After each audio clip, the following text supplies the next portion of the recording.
Okay, we'll call this work session to order, the Jamestown City Council, for Monday, January 9th. We're back, Happy New Year. It's been a few weeks, right, since we've been here. You want to call the roll? Councilmember Sheldon. Here. Griffin. Here. Karuba. Here. Reynolds. Present. Faulkner. Here. Evelyn. Here. DeBursa. Here. Russell. Here. And President Bowles. Here. Telemarketer call, so I won't answer. Anybody from the public like to speak tonight? Nobody to go. No, nobody else here, so we'll move on. Kim, you want to do the finance? Sure. Unfortunately, not a whole lot coming out of finance because we had questions, but resolution number 1, resolved that Paul Kushon be authorized to attend the Mayor's Innovation Project Winter Meeting on January 20th through 21st at the Unit Conference Center in Washington, D.C. with expenses paid pursuant to Section 77B of the General Municipal Law. Just curious what this conference was. Sure thing. So the Mayor's Innovation Project brings together mayors and city, typically like development, grant writers, things like that, to talk about what cities are doing to innovate in different parts and different components.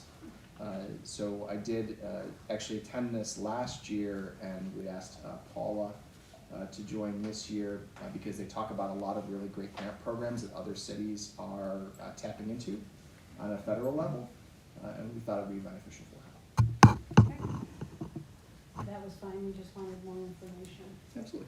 Resolution number 2, designating $900,000 and no cents in American Rescue Plan Act water, sewer, and broadband funds for the purpose of funding the water main replacement and street restoration work on Rolling Road and Juliet Street. As Marie and I have voiced many times, infrastructure is important, so this was, when we agreed, this was passed out of finance. Resolution number 3. Unfortunately, we still have some questions. It is resolved that the mayor be and hereby is authorized to enter into an agreement regarding the fixed location traffic enforcement services with Bus Patrol of Lorton, Virginia, to provide the installation and management of a bus stop armed camera program, subject to the approval of the Corporation Council as to form. It's our understanding that the school has not approved this yet, and we wanted to wait to see until they approved it. Sure. Was Mr. Armando there with you guys to answer your questions? Okay, excellent. I think, and our thinking was that if there needs to be any changes to it, rather than have to pass it and amend it or do change to it, let's just wait and see what they do with it, and then we'll do it all at once. Just to add some additional context to that, if that's okay, the school district did review this, and they found that their legal counsel had a conflict, that they had represented the bus patrol before, so they are in the process of having it reviewed by another attorney. So we'll certainly keep you guys up to date and loop once that is completed.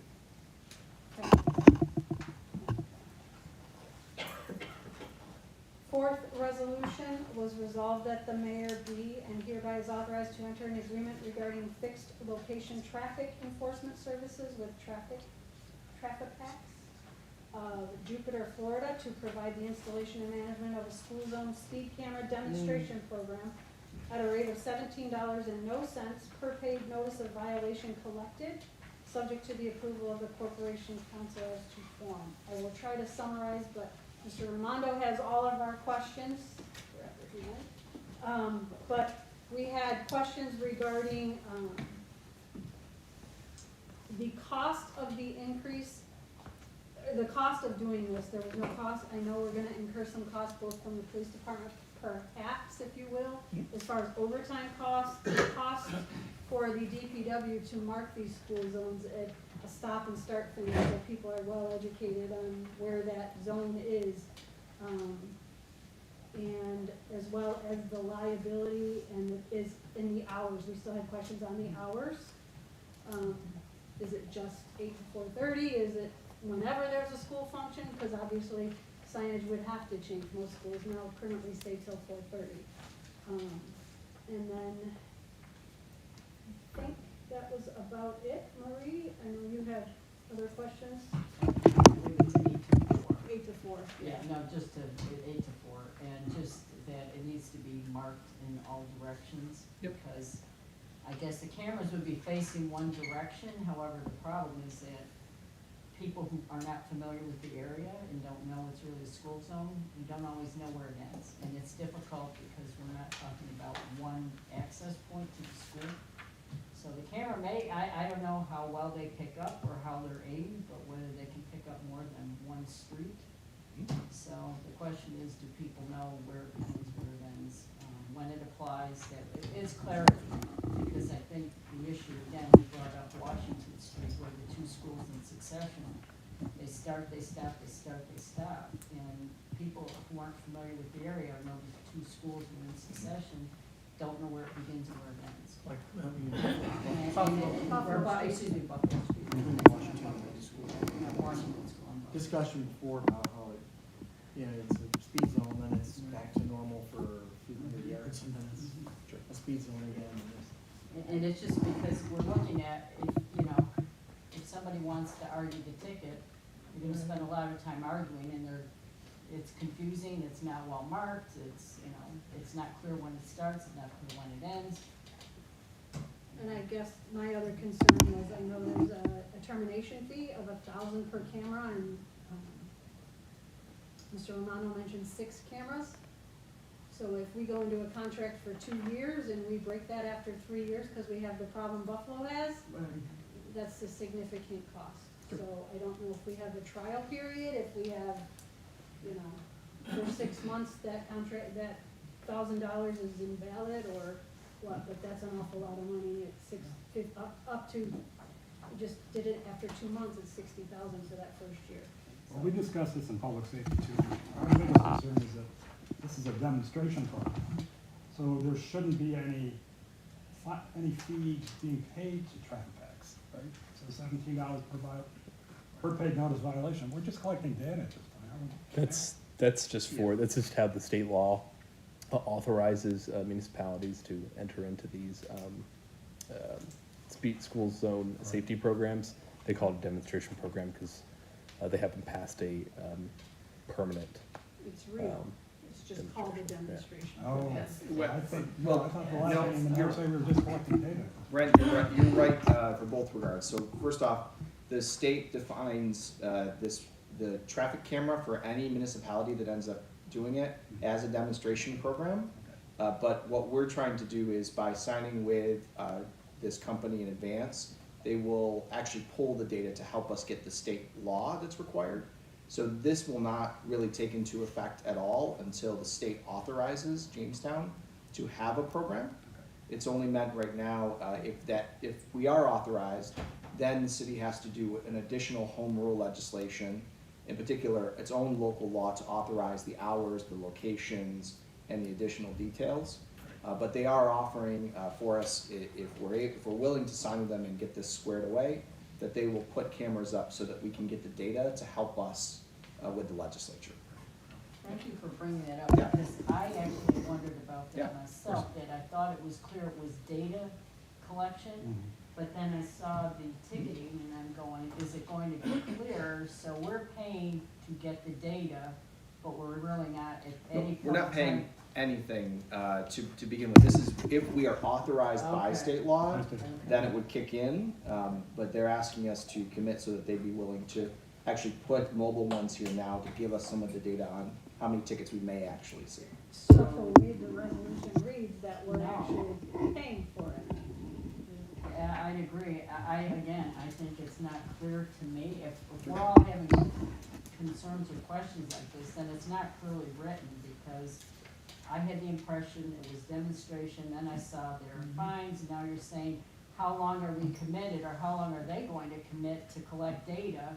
And then we say, hey, it's not worth it, that this isn't enough, but we're going to be, I can't imagine they're gonna install the equipment, that we're not gonna be on a hook for something financially. We'll certainly take that back to them. Yeah. Verbiage and the resolution needs to be changed.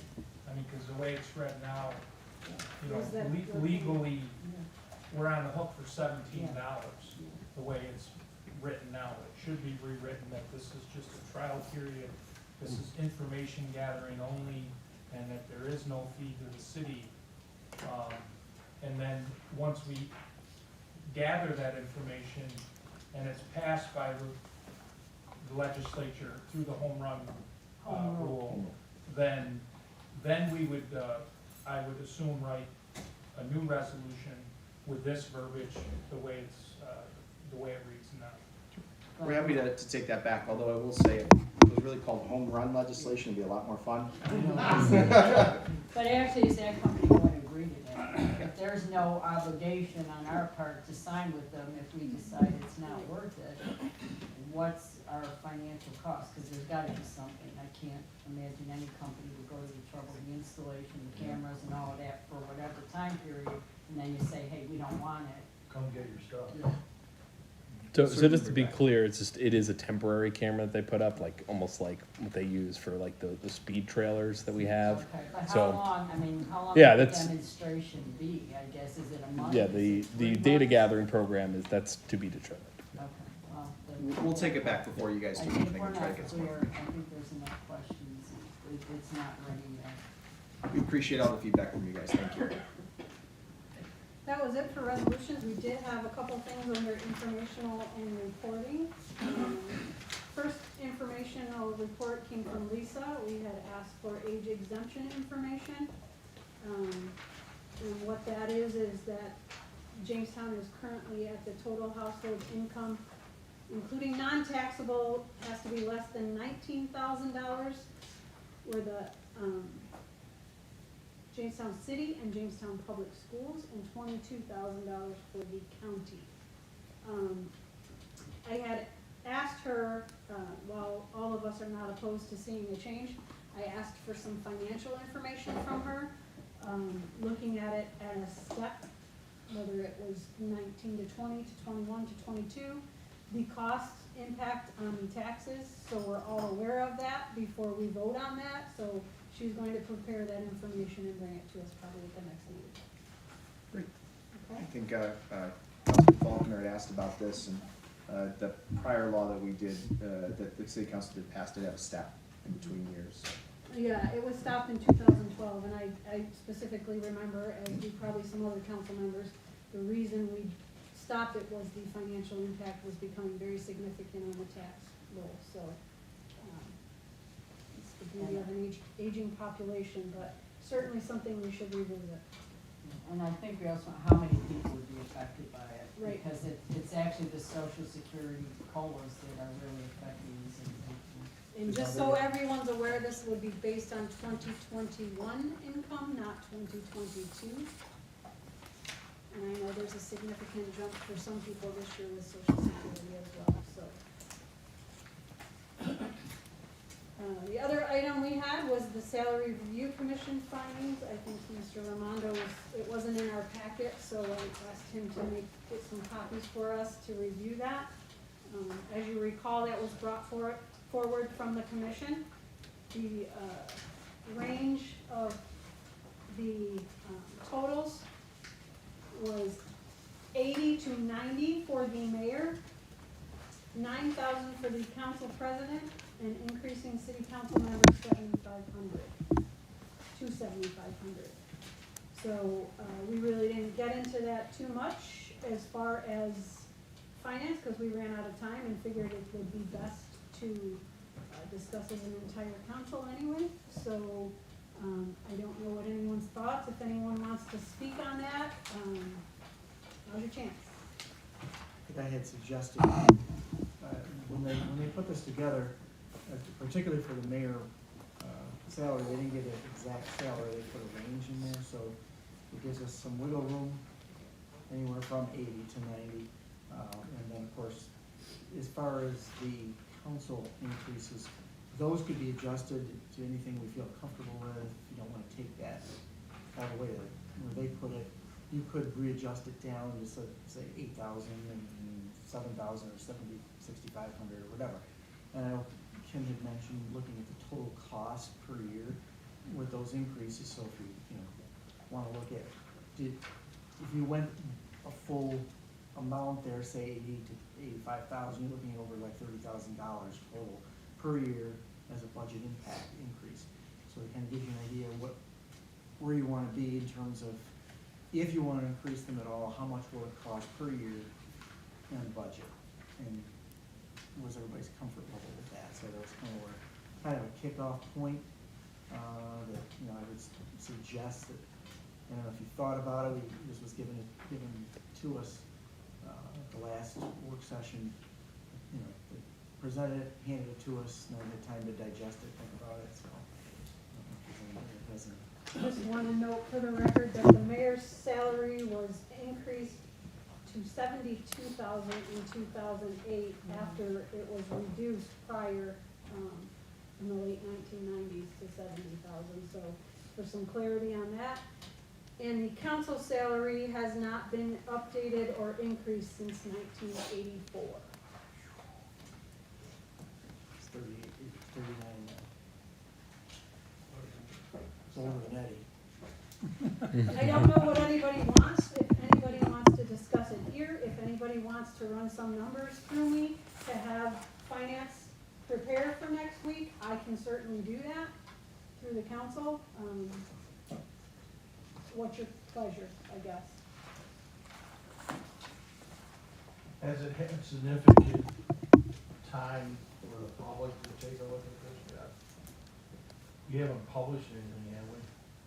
There might have been an article, but should we There's have nothing more? on the to- table. Huh? There was a There's couple nothing on- articles. There was a couple articles, Yeah. but there's no numbers on the table for the public to digest. I mean, that is It was just, no, it was the Yeah, recommendation. just the recommendation. We didn't put out anything specific that we were looking at. They put out and reported what What was the reported commission to us. had recommended. This would require a local law.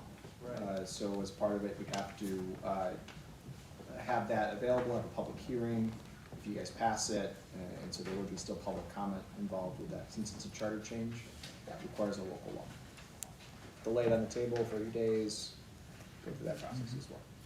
And again, for clarification for everybody and for the public, that this would not take effect until the beginning of the next term for mayor and for council, which would be a year from now. So I know there was, I had talked to the Post Journal about, there were some inaccuracies with how that was portrayed to the public, that, you know, this would take effect starting January 1 of 2024, which would be the start of a new term for the next mayor, whoever that be, and whoever the council members would be at that time. And per the charter, we have to act on this by the end of the month? No, No. it would have to be by the end of the year, probably just by the end of The charter says the commission needed to meet. the before- commission needed to have it the end done of the by year. the end of last year. Yeah, and then, So we can act upon this throughout the year, you know, I don't know how long you wanna think about it, deliberate it, get it out there. yeah, I would say with petitioning beginning soon, city council and mayor, we need to act on this soon. Tony, can I ask a question? Yeah. So are the taxpayers allowed to vote on this instead of leaving it up to the council? No, Okay, I mean, a proposition A, proposition C, whatever, you know, even like, technically, they wouldn't be required to do, we wouldn't be required to. I just wondered, like, taking it out, you know what I mean, like, how do you give, you know, like, No, I mean, This is not a mandatory referendum, which means you don't have to put it to the taxpayers. The city council would ultimately have to vote to put anything to the taxpayers. But the raising of salary is not a mandatory referendum. Lowering of salary in any given year is, but this is not, especially since it takes effect after. The public did get involved on it, because at one point they tried to change the charter to have council members elected for 4 years, the mayor. They agreed to the mayoral term because they used to be 2 years ago. So now it's 4 years for the mayor and 2 years for the council. you know, one passed, one failed. Yeah, that's exactly it, but they tried to do it at the county as well, and the county legislature is still every 2 years. So, yeah, there are things that the public does get to vote on, and that was one of them. yeah, I just wasn't sure, cause you know, you're leaving it up to, you know, possible new or old councilmen, you know, voting on giving stuff to raise. But you have to win. Yeah, Right. and I mean, Well, right, like, that's not, you know, I mean, Technically, the voters There's no get to guarantee. pick, because if they don't elect you, True, it then you doesn't don't- matter. Yeah. You And don't get historically- reelected. Right. Yeah. That changed, I mean, even nationally, that, you know, that was part of an amendment to the Constitution, that be pushed to the next term because of historically, people had been giving themselves raises and technically we're not giving ourselves raises, we're giving The a position. The position, okay, And I know a lot of people will say, well, you know, they like this guy, they don't like that guy, and he doesn't deserve a raise, but he does, or she, it doesn't matter. You have to run and you have to win, right, makes and sense. run again, and you get what you get, so. it's kinda- It takes it out of that realm. Out of that, yeah. And So again, you in gotta years win. past, you know, it's probably long overdue for an adjustment. But, you know, in years past, because of budget constraints and everything, we kind of not, we're very leery to do that, but at some point, you know, we may, when you look at and read through what other municipalities pay elected officials that are a fraction of our size, Yeah. you know, we're way out of whack. And, you know, and this is what it is, whether I'm here or not here, it doesn't matter, and it's just, it is what it is. Right, good to know. I would agree with Brent, I think we can move on this sooner than later, and if anyone has any questions, I think they should talk to Councilwoman Eklund as far as the numbers. I would totally agree, but I would like some suggestions from all of you, if you're not prepared to do that right today, I would like them by the end of the week, so that I can prepare something for the next meeting. Fair enough. Given the time it takes to also prepare the local law, would it be helpful if our staff prepares the template for the local law so that when you guys decide, you Sure. can just fill it in and have it ready to Sure. go? Punch the numbers in. Okay, great. The only other thing we have is 3 items for executive session. And Claims. it's like- That was it out of finance. Move on to housing? Okay, thank you. We had a report on the senior housing and ARPA funding programs. 302 applications were approved, totaling $1,878,000, however, only $1,005,000 was allocated. 54 applications have been completed, 15 are partially completed. Fortunately, some of those projects are under budget, so there may be funds, coming back. 63 projects remaining at $472,200, at this point. They got a cushion of around $40,000, but anything that isn't expended will come back to the program, and hopefully some of the projects that we didn't have enough funds for can be completed through that, return of funds. Under the Department of Development, the roof and lateral water and sewer lines, about a quarter of the way through the roofs are in progress. They got $2 million to start, 103 have been approved for the water and laterals, and everyone was funded who applied and is eligible. That these estimates for it are also coming back in under budget, so they're hoping that there may be more money to put back into that project. They're using 7 contractors, 1 is a regional, but all the other 6 are local. They're also looking at, the land bank, discussion for partnering with the city will be discussed next week. And, a member of the public, Melissa Peterniti, brought up the neighborhood committee asking, you know, that we try to get that going. It was supposed to be kind of an advisory committee to the housing committee, and asked if we could look at getting that going. I think we started looking into it before COVID, and then COVID threw kind of put the brakes on a lot of things, so it might be worth revisiting at this point to get input from the community. And we also wanted to recognize the city for finally getting the house torn down on Washington, and that they actually, the city taxpayers were not responsible for paying for the demolition. That, thank you, Ben Haskins, council, for getting and being diligent and getting the owner of the property to pay for the demolition. So, whether it was insurance or otherwise, at least the city taxpayers were not responsible for the demolition. And sorry to hear that, building on Fairmount Avenue, which was on the demolition list, is getting moved up the list because of the fire that occurred over the weekend, so don't know about insurance on that one, but fortunately asbestos abatement had already been completed, so at least as far as the disposal of the property, what's left, will not be as expensive as it would be otherwise, because the asbestos abatement is already completed. And that was pretty much it, so good news on the under budgeting, you know, as far as the estimates are coming in under, which is a surprise, because so many places, they are well over what was estimated. And I see on street repairs that they're well over budgeted what was expected to be cost of project, so that was good news, but that was all we had. Any questions? I was under the impression that we had enough funding for the senior, home improvement through our fund. Apparently, that is, what I'm understanding is not the case. That there was $1.8 million in requests, and $1.5 million was allocated. I understand, because we have had this discussion and questions, because I think the council did expect that everything was funded when we added the additional funds, but that has not proved to be the case. So where was the mistake? Because we sat in this room, I can't answer that question. we sat in this room on tape, and we were told that if this was approved, that the program would be fully funded. So now we're going back and we're telling citizens, senior citizens, that, oh, sorry, we were wrong on our numbers.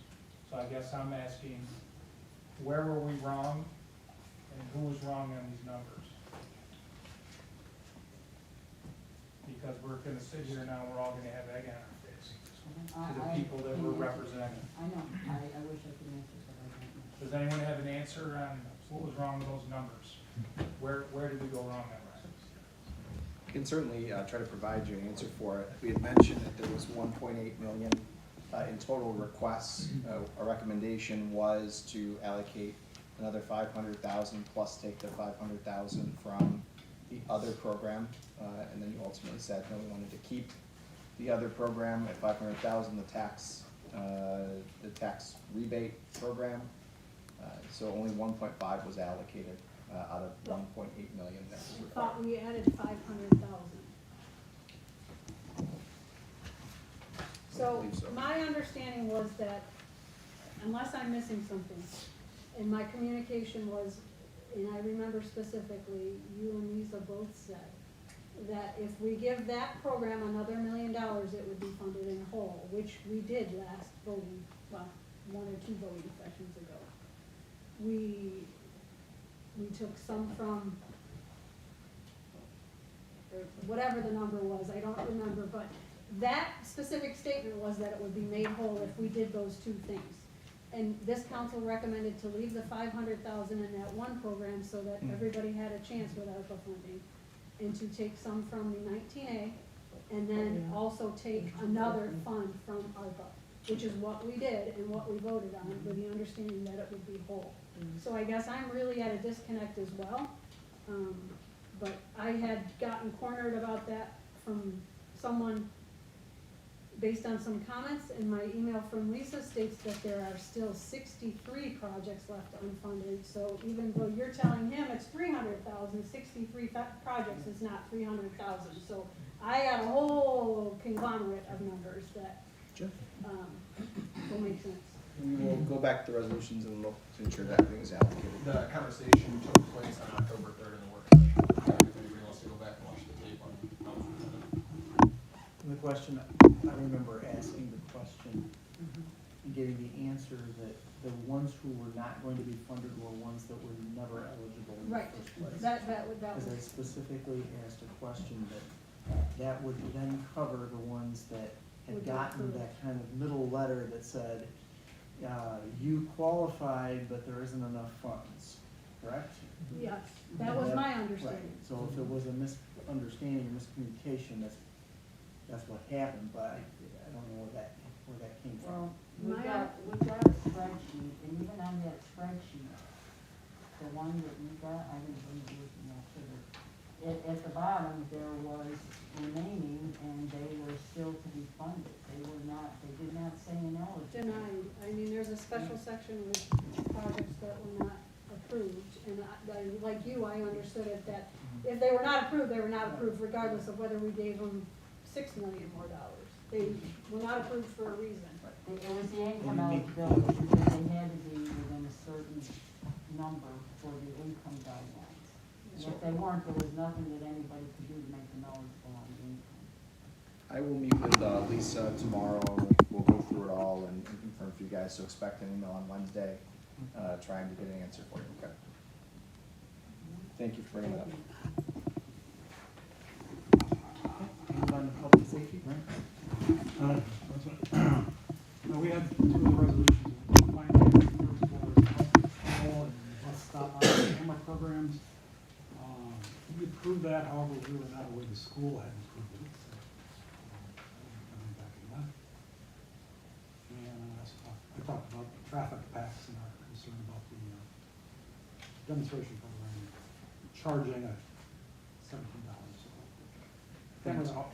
Brent, I'm sorry to interrupt you. Would you like us to hold the bus patrol then? I know you guys approved it, but do you want Yeah. us to just Yeah. hold it until we?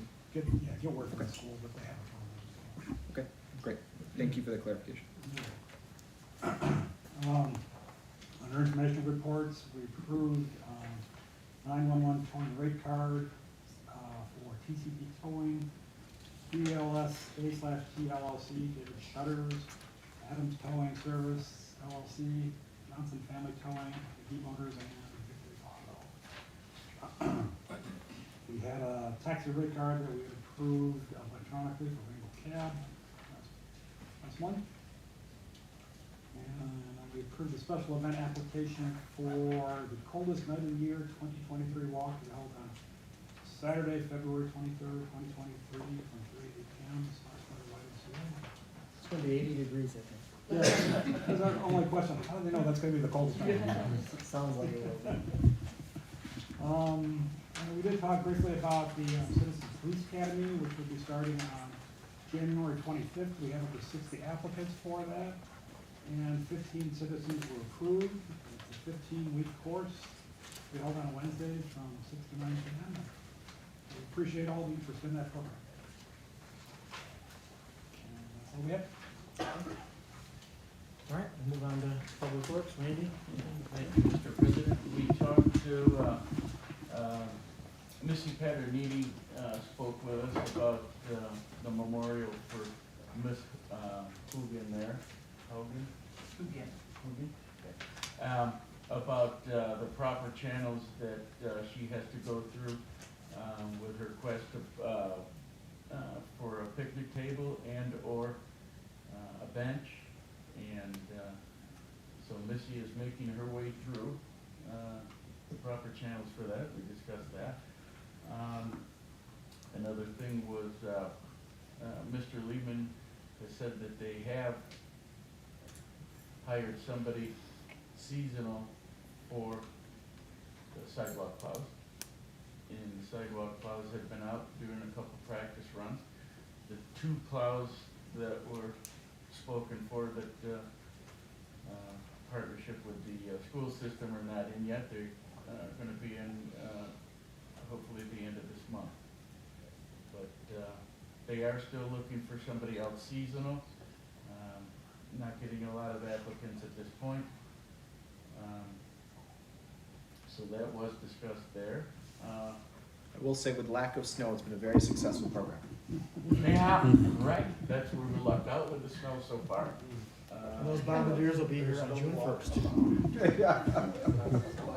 They are, All management. yeah. But, we're, we're pretty much ready. The two pieces of equipment, if we do get hit hard, hopefully they, the snow will wait till at least they count. But we are prepared at this point for any heavy snow, knock on wood if we get it or not. And the resolution that we passed for $900,000 from ARPA funds for the water and sewer project up on, and broadband on Roland Road and Juliet, which is total reconstruction, that was also passed in our committee. Other than that, that would be about it. All right, any other business before we move on to the mayor's report? I guess I'd like to bring up a question on the timetable if we need to modify the city charter to get a DPW director in place. What's the timetable? I know March is just around the corner, and I'm not sure if Jeff's committed to staying longer or what, but, we need to consider, a timetable if we need to adjust either the charter or the hiring, that might be necessary to get a new DPW director. So no charter changes are necessary at this point. We can appoint an acting public works director. Yep. The charter does allow someone who lives in Chautauqua County. And I think that was, if I'm not mistaken, that was an attempt to get someone in and then eventually move into the city. I know folks that were on council when that occurred. Does that sound about right? Yeah. So nothing's changed. We're renewing our push for additional applicants. It's been difficult, as you know. We've also are also doing at the same time looking for a comptroller. So we're trying our best. And if any of you have have businesses or part of businesses, you know how tough it's been to find employees. So. Is there anyone else in the department that has a PE? Yes, there is an individual that will most likely work to try to elevate as acting as we're looking. And is it possible to, with the charter to not have the requirement to live in the city? Is that impossible for exploration? It is possible, but it's not something that I would subscribe to in terms of an appointment. Yes, for acting, if we're looking for someone, I'm okay with that, but a permanent position we'd want to eventually move into the city. Okay. The other problem with that is if you do it for. The other department heads. And looking up that, Mm-hmm. I mean, that's a discussion I think that can be had at a later date if necessary at some point. There's some Absolutely. other ways to Yeah. get around that. All right, I guess we're up to your report. Excellent. Hello, everyone. Happy New Year. I feel like it's been forever since I've seen you all. Just a couple quick updates today. I won't keep it too long. I was told to remind you and the public that the city is sponsoring a blood drive on January 27th from 11 to 4 p.m. here at City Hall by the Red Cross. If you have folks that are interested, you can just go to the Red Cross website, enter the zip code, and you can sign up right there for the blood drive. We also offer it to employees and members of the public that would like to come. I was told by Michaela that I must remind you that, so just been working hard to fill that blood drive. The other item of note is the state of the city. We're contemplating recording it again this year and releasing it so that we don't have to take up a lot of time for council's voting session, but that will most likely be at the end of January, January 30th, which is typically when it is done. Okay? That'll be your voting session in January. That's the day.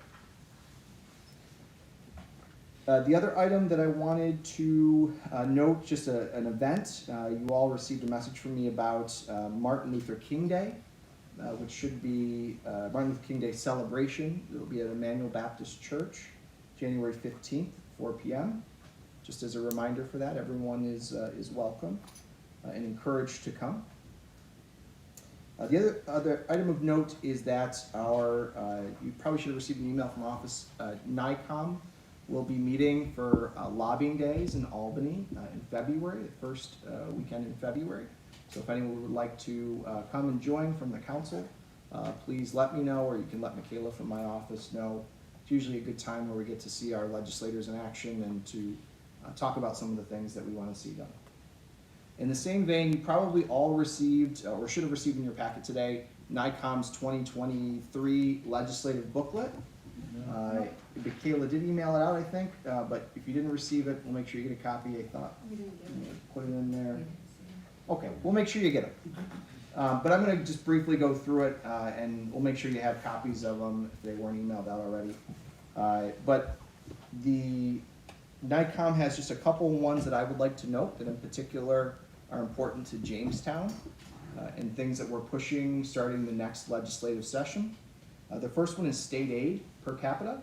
So the city receives a set amount of state aid each year.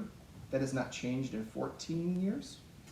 So we are considering and asking for an additional increase, cost of living increase, which we've not gotten for 14 years from that amount.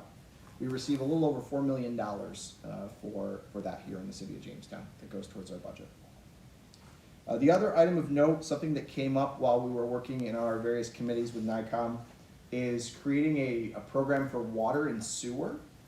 In particular, we have a program called Chips for Streets, which is a fund that we can draw down to do road repair.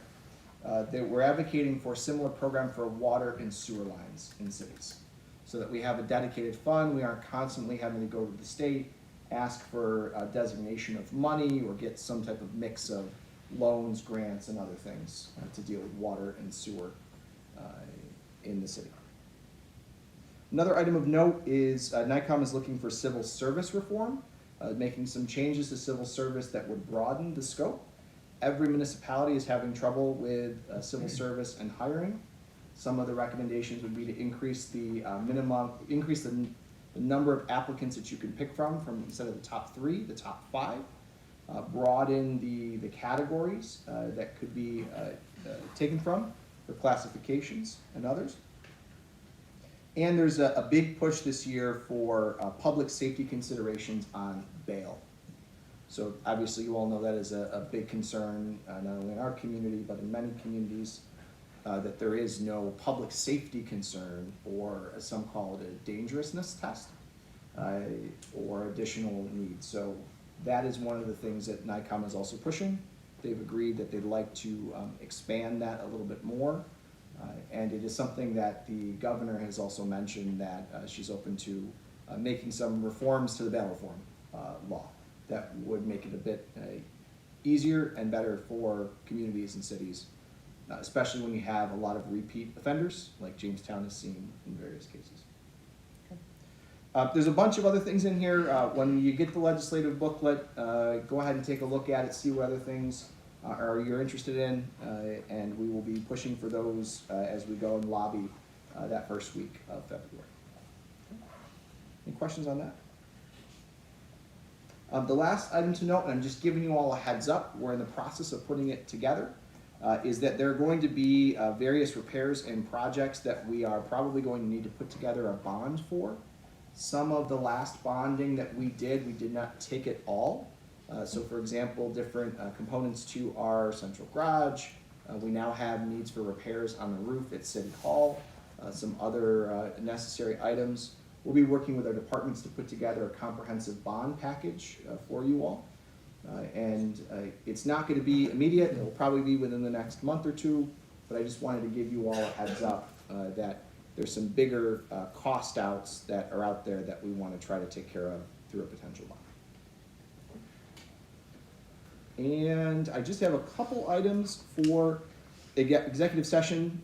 One additional item just to remind you all, tomorrow is the State of the State. The governor will be giving the State of the State, so I'll be watching it. I will not be going to Albany for it, but I'll give you guys an update after we take a look at it and see if there's anything in particular. If we receive anything from the governor's office, we'll pass it along to you all as well on some of the focuses that are going on there. I do have a couple items for executive session, but I'll see if there's any questions. We're moving right along today. It's quick. Just have a question. As opposed to bonding, is Yeah. there any opportunity for us to use unexpended ARPA funds for these projects as Yeah. opposed to bonding? I think the idea was, Especially given that the city Has them? Yeah. yeah, there certainly is. We wanted to put together a whole package first and then give it to you all to say, maybe we want to bond some of this, but then also use ARPA for this. As you know, we do have a little bit left, not a lot. Right, no, I but understand, but yes. Anything that we can save. Absolutely. We're not paying interest on ARPA. Absolutely, absolutely. And I'd rather talk it all through with you guys first and have you all we all work together to figure out what can we use ARPA with, what can we use bonding. We just know there's going to be some big projects coming up, and we want to be prepared for those while we can. Great point, Marie. Any other questions? Yeah. Yeah. Being from the public works standpoint, the reimbursement that the state gives the city for maintenance, mainly snow and ice.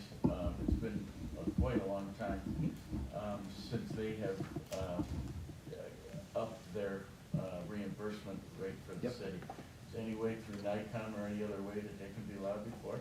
Yeah, one of the things that we've been advocating for was increased highway funding. So some of that has not changed since the eighties. In fact, the city is using the same formula and the same reimbursement rate since the eighties. Something that we thought the legislature was gonna be able to get through a couple of years back, I think in 2020. In fact, the city actually budgeted for an increase in it in anticipation that they would get it. It got pulled last minute from the budget. So that is another thing that we are pushing to increase. It's long overdue according to the discussion we Yeah. had with Jeff. It's just like the city council getting paid the same since the eighties. Right, and of course, the cost has been going up. Absolutely. quite a Yep. bit. Yep. It is one of the items that came through our finance committee and That's good. ICOM, and Good, thank you. yeah, of course. Any other questions? All right. I do have a couple of items for executive session. Kim, just to be clear, you said there were 3 claims? Correct. Just wanted to repeat that, okay. I do have 2 personnel items, 1 potential lawsuit, 1 law enforcement investigation update, and then the 3 claims. So no action to be taken at this time. So how many are there total? Oh, that's a good one. 3. 1, 2, 3, 4, 5, 6, 7. 7 items. So moved. So moved, Mr. President. Second. All in favor? Aye. Okay, if I